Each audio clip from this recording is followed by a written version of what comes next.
街道上人來人往，周圍都見到有人抌垃圾，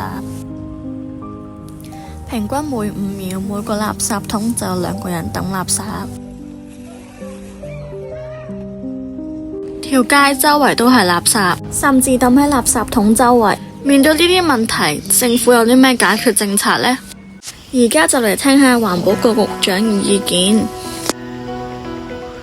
其實喺環保回收方面咧，政府都有設於好多回收垃圾嘅設施嘅，就例如綠綠賞啊、綠在18區計劃啦，提供呢啲地方去回收市民平時日常生活中嘅垃圾。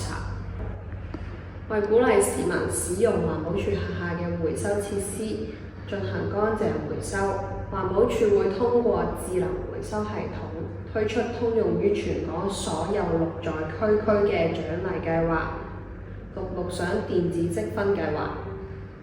雖然政府設有綠在區回收計劃，但係使用率沒有預期中嘅高。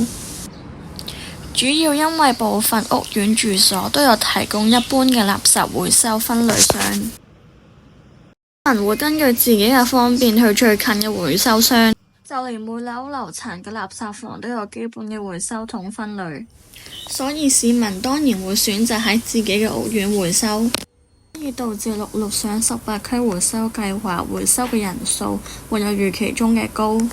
以下呢個家庭回收經驗已經有1年多。佢哋會將屋企用完嘅物品清潔好再拎去回收，將需要回收嘅物品事前清潔乾淨。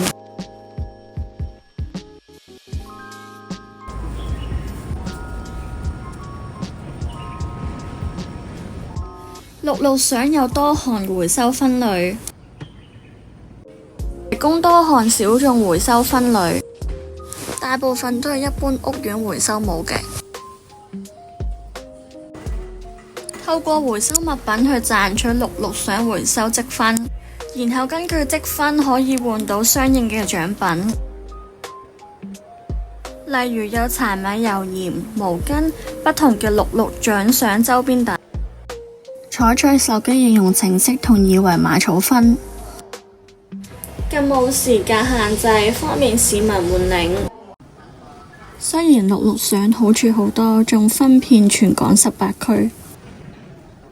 但竟然因為宣傳不足，導致使用率不高。所以未來呢幾年，市民係咪應該努力去繼續回收？政府係咪應該要更落力宣傳綠綠賞？